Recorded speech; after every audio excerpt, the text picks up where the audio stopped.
الحمدللہ رب العالمین، الصلاۃ والسلام علی سید الانبیاء والمرسلین، اما بعد، فاعوذ باللہ من الشیطان الرجیم، بسم اللہ الرحمن الرحیم۔ اردو ضیف آفیشیل کے معزز ناظرین کو السلام علیکم ورحمۃ اللہ وبرکاتہ۔ ہمارا چینل اردو ضیف آفیشیل لایا آپ کے لیے آج ایک اور بہت ہی پاورفل وظیفہ۔ آج کا جو ہمارا وظیفہ ہے وہ اللہ پاک کے ایسے اسماء کا وظیفہ ہے، اللہ پاک کے ایسے ناموں کا وظیفہ ہے کہ جس کو جو کرتا ہے، جس کو جس مقصد کے لیے کوئی پڑھتا ہے تو وہ اپنے مقصد میں کامیاب ہو جاتا ہے۔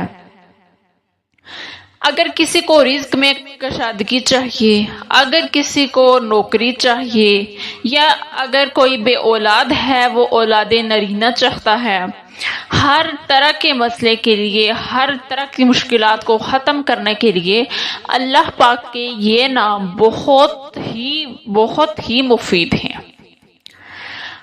ہر طرح کی مصیبتوں کو ختم کرنے کے لیے، ہر طرح کی پریشانیوں کو ختم کرنے کے لیے آپ اس عمل کو کریں۔ انشاءاللہ تعالی چند ہی دنوں کے کرنے سے آپ کی جو بھی مشکلات ہیں، آپ کی مشکلات ختم ہو جائیں گی اور آپ کی جو بھی حاجت ہے وہ پوری ہو جائے گی۔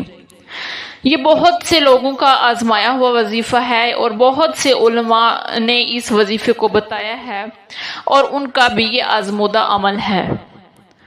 وظیفے کی جانب بڑھنے سے پہلے میری ریکویسٹ ہے کہ اگر آپ میرے چینل پہ نئے ہیں تو چینل کو سبسکرائب کر لیں اور پاس میں لگے بیل آئیکن کو بھی پریس کر دیں تاکہ آنے والی ہر نئی ویڈیو آپ کو دیکھنے میں ملے۔ آج کا ہمارا وظیفہ ہر طرح کی مشکلات کو ختم کرنے کے لیے، ہر طرح کی پریشانیوں کو ختم کرنے کے لیے اللہ تعالیٰ کے جو نام ہیں ان کا ہے۔ اللہ تعالیٰ کے کون سے اسما ہیں؟ یا اللہ، یا رحمان، یا رحیم، یا اللہ، یا رحمان، یا رحیم، یہ اللہ تعالیٰ کے صفاتی نام ہیں۔ اور جب کوئی شخص ان ناموں کے ذریعے اللہ تعالیٰ سے مدد طلب کرتا ہے، جب کوئی شخص کہتا ہے کہ یا رحمان، یا رحیم، میرا یہ کام ہو جائے، میری یہ حاجت پوری کر دے، یا رحمان، اے رحم کرنے والے، اے مہربان، تو ہی تو ہے ہمارا سہارا، تیرے بغیر کون ہے، ہم کس کے آگے ہاتھ پھیلائیں۔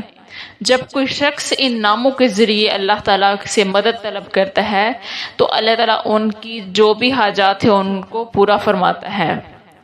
اور ان کا ذکر ویسے بھی کرنا چاہیے، اور قرآن مجید میں اللہ تعالیٰ کا ارشاد ہے کہ الا بذکر اللہ تطمئن القلوب، کہ یقیناً اللہ کا ذکر جو ہے وہ دلوں کو سکون دیتا ہے، اور جب آپ اللہ کا ذکر کرتے ہیں تو آپ کو سکون ملتا ہے، آپ کی ویسے ہی پریشانیاں ختم ہو جاتی ہیں، آپ کی ویسے ہی جو بھی حاجات ہیں وہ پوری ہو جاتی ہیں جب آپ اللہ تعالیٰ کا ذکر کرتے ہیں۔ کیونکہ اللہ تعالیٰ فرماتا ہے کہ جب کوئی شخص میرا ذکر زمین پر کرتا ہے تو میں فرشتوں کے سامنے آسمان پر اس کا ذکر کرتا ہوں، جب کوئی شخص میری طرف ایک قدم چل کے آتا ہے تو میں اس کی طرف دوڑ کر آتا ہوں۔